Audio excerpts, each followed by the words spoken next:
Well, there's our half. So the score, the New York Giants 27, the Houston Oilers nothing. Well, hello. Thank you so much for taking time out of your day to check out this video, and welcome to the Gridiron. And I'd just like to say thank you to everybody out there who has watched any of my videos, maybe subscribed to my channel, maybe given my video a thumbs up or left a comment or anything at all that you've done. I greatly appreciate it. I'm just trying to get my channel up and running, and anything you can do to help my channel out, I greatly appreciate it. So I just want to say thank you so much in advance. I did a video yesterday. It was an article on the top 5 New York Giants touchdowns of all time. It was from Sports Illustrated, so I went over it. It was, pretty interesting. But I just started thinking, it was like, the list was, okay. It was nice. We had some nice touchdowns. But I started thinking, I was like, man, we got some good field goals, So I created my own little list here of the top 5 field goals in New York Giants history. And starting at number 5, okay? But before I go to that, we've gone to 5 Super Bowls. 3 of the 5 Super Bowls we went to were on last-second field goals, or field goals in overtime that we made that sent us to the Super Bowl. So those 3 field goals are on here, plus there's 2 additional ones, okay? So, but the first one, all right, is number 5, wasn't a playoff one, but it was a very, very important one. Helped us get into a playoff. It was December 19th, 1981. Joe Danello kicked a 35-yard field goal in overtime to help us beat those damn Cowboys, 13-10. Now that year the Cowboys were really good. They actually came into this game. They were 12-3. They lost. They didn't need the game. They were 12-4. That year they went into the championship game and they lost to the 49ers. Remember Dwight Clark to catch. The Cowboys were really good. And actually during that year the Cowboys beat the crap out of the 49ers. So the Cowboys were really, really good. It was this game here it was cold. It was 27 degrees. There was a 20-mile-per-hour wind blowing. There was a 13 degree wind chill factor. Joe Danello had a rough afternoon. He made 2 field goals, but he missed 3. He kicked the place was just going bananas. He kicked a 40-yard field goal with 25 seconds left to go in the game to tie it at 10 to send it into overtime. Oh, man, the place was going bananas. Then in overtime, Lawrence Taylor, maybe you heard of him, rookie Lawrence Taylor recovered a fumble. The Giants got, we were in Cowboys, Lawrence Taylor recovered the fumble. We were in the Cowboys territory. Got a little bit closer. Lawrence times, he kicked the 33-yard field goal. And it was going. At the last second, hit the inside of the upright and bounced out. If he kicked it over another 2 inches, it might have skimmed the inside and gone through. So the score remained 10-10 in overtime. Well, when the Cowboys got the ball back on the next possession, Danny White went back to pass the Cowboys quarterback, and on a pretty nasty rush by Lawrence Taylor, Danny White hurried his throw, and Byron Hunt picked off a pass. And Joe Danello had another chance. And there was still plenty of time in overtime, but he kicked a 35-yard field goal to put the Giants, to win the game for them, 13-10. Made the Giants 9-7. But the Giants, and what was important about this was the Giants hadn't been to the playoffs since 1963. This was 1981, so it had been 18 years. But the Giants had to win this game to have a chance. So what happened was they had to wait till the following night for Monday Night Football for the Jets and the Packers to play. If the Jets would beat the Packers, then the Giants would be able to get into the playoffs because they were battling out with the Packers. If the Packers won, the Packers would get into the playoffs. But the Jets beat the Packers, which also helped send the Jets into the playoffs as well. So the Jets won, sending the Giants into the playoffs. But it wouldn't have mattered at all if the Giants lost this game or even tied it. So the Giants had to be 9-7, and Joe Danello's field goal in overtime was the place was going just freaking bananas. I mean, can you imagine how the place was going crazy? And it was a 13-10. I mean, what a low-scoring game. It wasn't a lot of offense at all. But that's field goal number 5. Now we go to the next 3 are the field goals that send us into the Super Bowls. Okay, I'm going to have them in specific order here. The first one is, I don't want to say it was the easiest one of them all, but it was the one January 22nd, 2012, the 2011 championship game. Lawrence Tynes kicks a 31-yard field goal in overtime for us to beat the 49ers 20-17. Now the 49ers were really good. I mean, the 49ers were 13-3. During the regular season, the Giants were 9-7. So the 49ers are home. So 49ers are a good team. Tough game. I think Eli got sacked 6 times. I mean, I remember a couple times him coming up, his helmet was on sideways. He would throw a pass, he get nailed. He's like looking out like his ear hole and stuff. Oh man, what a brutal beating he took that game. But Lawrence Tynes' 31-yard field goal helped us win the 2011 NFC Championship game, which sent us into the Super Bowl, where we beat the Patriots for the second time. Field goal number 3 was January 20th, 1991, 1990 NFC Championship game where we beat the San Francisco 49ers 15-13 out in San Francisco. Now, this is the second game that we played the 49ers. We played them earlier on a Monday night game, and the 49ers beat us 7-3. What a defensive epic struggle that one was, let me tell you. So the Giants played 2 games in San Francisco that year, and they kicked a grand total of 6 field goals. But anyway, they won. They lost one, they won one, but the one that they won was the big one, which helped us send us into the Super Bowl where we wound up beating the Buffalo Bills. But this game, it was the Matt Barr's 42-yard field goal as time was expiring. Okay, the Giants were losing 13-12. Joe Montana had been knocked out of the game. Steve Young came into the game. Joe Montana was knocked out by a brutal hit by Leonard Marshall. Steve Young came into the game. He had the 49ers driving, and the clock was just ticking away. The Giants were losing 13-12. It was tick, tick, tick, tick, tick, tick, tick. And Steve Young handed the ball off to Roger Craig. Roger Craig went into the line of scrimmage. Eric Howard dove, got his helmet on the ball. Ball popped out of Roger Craig's hand. Lawrence Taylor picked the ball up, and Giants get the ball.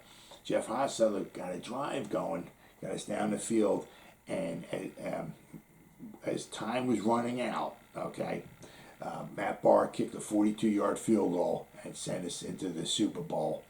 We won 15-13.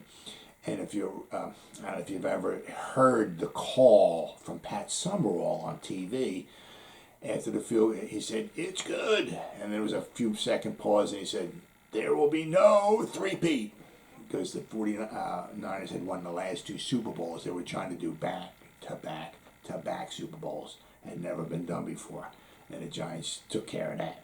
So that was my field goal number 3. Field goal number 2 is another NFC Championship game which sent us into the Super Bowl. Now the reason for this one, because this is the January 20th, 2008 field goal, the 2007 NFC Championship game. This Lawrence Tynes overtime field goal, 47-yard overtime field goal to help us beat the Packers 23-20. This is Brett Favre's last game as a Packer too. But one of the biggest reasons why is because it was, in Lambeau Field against Brett Favre, against the Packers, But it was minus 1 degree, all right, with there was a 12-mile-an-hour wind, and it was 23 degrees below zero wind chill factor, all right. So that's why I got this one at number 2. The difficulty factor was very, very difficult. Now, the Giants pretty much kind of dominated this game. Thankfully, they won. They deserved. They had 24 first downs. The Packers had 13. The Giants had 134 yards rushing. They ran the ball 39 times for 134 yards. The Packers had 28 yards rushing on 14 rushing attempts. The Giants had 243 yards passing. The Packers had 236 yards passing. But out of his 236, 90 of it came on one touchdown pass to Donald Driver. So if you take that one play away, the whole game, and including overtime, Brett Favre had 146 yards passing. All right, not very impressive at all. All right, what helped set up the winning field goal was in overtime. Brett Favre threw an interception. Corey Webster picked off a pass, and a few plays later, Lawrence Tynes ran on the field and kicked a 47-yard field goal. He started at the one upright and it kind of drew in, but you didn't quite know if it was going to be long enough or not, and it went over. And all I can remember is Lawrence Tynes running off the field, just like looking at the guys, like yeah. Oh, Tom Coughlin's red face. Oh my God, what a game! What a game! All right, so that's number 2. All right, field goal number 2. Number 1 is the number 1 field goal for the Giants of all time is also the number 1 field goal in the history of the NFL because of its importance. The 1958 championship game was pretty much kind of like a turning point for the NFL as far as popularity. Going into the 58 season, baseball was still king, all right? Football was, still kind of struggling. It needed a real kind of like a shot in the arm. And the 1958 NFL championship game just did that. I'm going to read a little excerpt here from Wikipedia. This is about the 58 championship game. All right. The 58 championship game marked the beginning of the NFL's popularity surge and eventually rise to the top of the United States sports market. A major reason was that the game was televised across the nation by NBC. An estimated 45 million people watched the game on television in the United States. But the audience would have been even bigger, but it was blacked out due to NFL restrictions in the New York market. So almost 50 million, if the New York market was allowed to see it, almost 50 million people would have watched this game. And in 1958, 50 million people watching a football game is huge. Not to mention that the game went into overtime. It was a thriller. It's called the game of the century. The greatest game ever played. It's a couple titles too, but one of them, the greatest game ever played. So it was huge. The impact from this game is far-reaching. A year later, in 1959, Texas billionaire Lamar Hunt formed the American Football League, which began play with 8 teams in the 1960 season. The growth of the popularity of the sport of football through franchise expansion and the eventual merger of the AFL and the NFL, and popularity on television is commonly credited to the 1958 NFL championship game. Is a turning point in the history of football. This 1958 championship game was huge. All right. Now, it was between the Baltimore Colts and the New York Giants. The Giants, now the field goal I'm talking about, number 1, isn't a championship game. It was 2 weeks prior. The last game of the season, 1958 season, okay, the Giants were 8-3. The Cleveland Browns were 9-2. They played the last game of the season was in Yankee Stadium against each other. If the Giants won, they'd be 9-3. The Browns would be 9-3. There was no the Giants beat the Browns twice, so the Giants wind up winning, or the point differential is better for the Browns, so the Browns would go ahead. Now, if the two teams were tied, they play a playoff. That's the only way to decide it back then. All right, so for the Giants to have a chance at winning the championship, they were going to have to win. Now, the kick I'm talking about, all right, if you see the thumbnail for this video, that's a picture of Pat Summerall kicking the game-winning 49-yard field goal with a minute 59 left to go. It's in the snow. I heard even reports that he said he couldn't even see the goalposts when he was kicking them because it was snowing out. It was the conditions were just absolutely horrible. The Giants, he kicked the field goal. The Giants won 13-10, which then forced a playoff game the following week back at Yankee Stadium again, and it was between the Browns and the Giants. And then the Giants prevailed in that game 10-0. They held Jim Brown, one of the greatest, if not the greatest runner of all time, in the playoff game between the two, 24 yards on 13 carries. The Giants won 10-0. But in the field goal that Pat Summerall kicked in the final game of the 1958 season, which helped the Giants win, right, is my number one field goal for the Giants, number one field goal in the history of the NFL. It was fourth down. All right, the Giants was 4th down and 10. The Giants had the ball around the 41 or the 42 yard line of the Browns. The field was covered with snow. Kind of tough to tell exactly where the ball was at. But Jimmy Lee Howell and actually Vince Lombardi were kind of arguing. Vince Lombardi wanted to go for it. Jimmy Lee Howell wanted to kick the field goal. Well, anyway, Pat Summerall, the kicker, got ran onto the field. So he gets into the huddle, and Charlie Connolly, who is the quarterback but is also the holder on field goals, turns around and sees Pat Summerall, and it's like, what the hell are you doing here? Pat Summerall turns to him and says, they sent me in there to kick a field goal.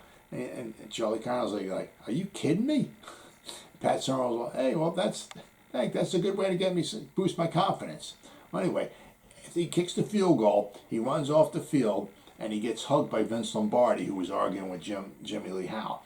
Vince Lombardi gives him a big hug, and he's like joking around, saying, you know you can't kick the ball that far, you son of a bitch. And he was like, they were freaking out. The whole stadium was going crazy. But if it wasn't for that kick, and it wasn't because if the Giants tied that game, they would have been 8-3-1. All right, Browns would have been 9-2-1. The Browns would have gone to the championship game, and not the Giants. So if the Giants didn't kick that field goal to win that game, they never would have made it to the championship game, and we never would have had sudden death overtime. It was because it was sudden death. It was in New York. It was broadcast throughout the whole country on NBC. That was many historians also say too, Johnny Unitas, the Colts were losing 17-14 in the championship game. Johnny Unitas got the ball with about 2 minutes left to go, and he drove them down the field to the 13-yard line. And Steve Myra kicked a 20-yard field goal to tie the game up. As time ran out, the clock was running. They had to run the team onto the field, line up for the field goal, kick the field goal to send it into overtime. So many historians also say that game, that drive in particular with Johnny Unitas with 2 minutes left to go is the first 2-minute drive ever. Well, those are my 5 top field goals in the New York Giants history. I hope you liked them. They were all unbelievable. They were all historical, and they were all absolutely fantastic, and they were all just perfect for the New York Giants. Well, those, thank you so much for taking time out of your day to check out this video. You guys stay safe out there, and go Giants! Woo!